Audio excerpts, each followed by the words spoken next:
What's up, guys? Will here, and I just wanted to let you know that the clip you're about to watch is just a short highlight of a full episode of our Gaming on the Block podcast. If you want to check out the full episode where we talk more NFT gaming, Web3, all that fun stuff, make sure to check out the link down below in the description. With that said, enjoy the clip. We've seen a lot of partnerships form as well in the Web3 community. So let's start off talking about that because for the space to grow, we need partnerships. And I'll start us off here with the WAGMI Games partnership with Arcade to Earn. And I am very excited about this. One, from what I've seen about Arcade. Two, what I see WAGMI when they're making moves, it's been the right moves basically every time. And three, because you guys keep talking about Arcade and how freaking good they are. Yeah, Annie, like, why don't you kind of talk to us about what you know? Because I know you're actually the closest with Arcade compared to like amongst the three of us. So what do you know about this? And just talk to us about that. Share your thoughts there. Yeah. I think Arcade has a really cool business model. So they're one of the infrastructure players that is building the future of Web3 gaming, and their core approach is really to take a look at making the space more accessible for everyone. So they're bringing in investors and guilds and gamers and builders together into a platform that allows you to really get involved in a lot more games than you would probably have time to if you were investing or playing all on your own. So their basic approach is to bring in a Web3 game onto their platform and then allow you to fund missions using the NFTs, the in-game assets that you can play within the game. And the individuals that are then funding those mission pools, as they're called, they share in the rewards of whatever's coming out from the game with the players and guilds and groups that are actually running the missions themselves. So you've got like mission pool operators that are going to be actually super knowledgeable about the game. They're going to have the best, the best skilled players. It could be everything from actually playing in a tournament to managing Illuvium lands to running ship missions.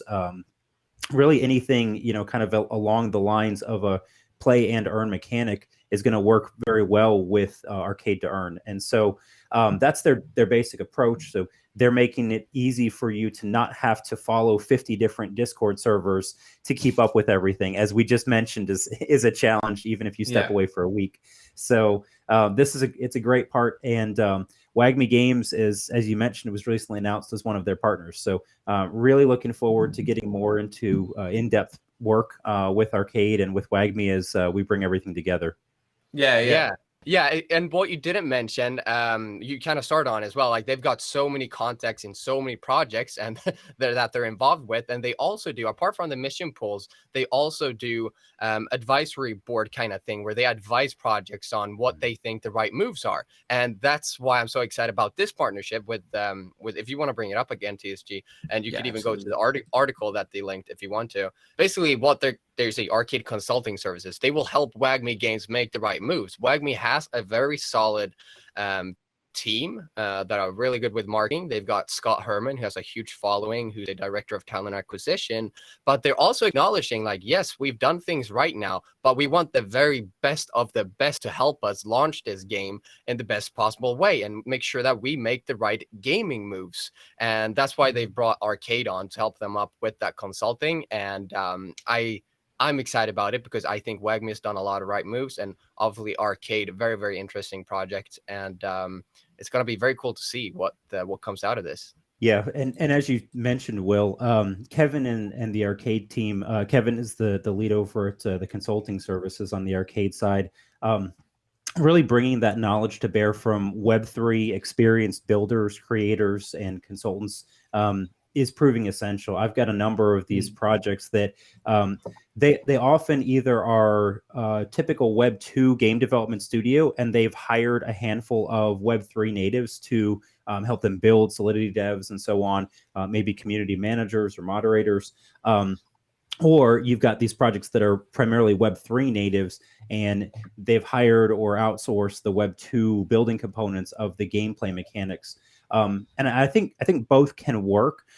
For a long-term perspective, though, I think you're going to need a healthy mix. And whether you've got Web3 natives on the team full time and whatever that percentage is, the space moves so quickly. You need these good partners. And so my biggest question to projects when I'm doing support and consulting work for them is, who else are you partnered with? And we need to make sure that they've got clear transparency, whether it's the areas of community building and marketing. It's the technical integration, obviously, that's essential, whether you've got it in-house or not. Audits, regulatory compliance topics, all of these are points that you don't have to deal with in Web 2.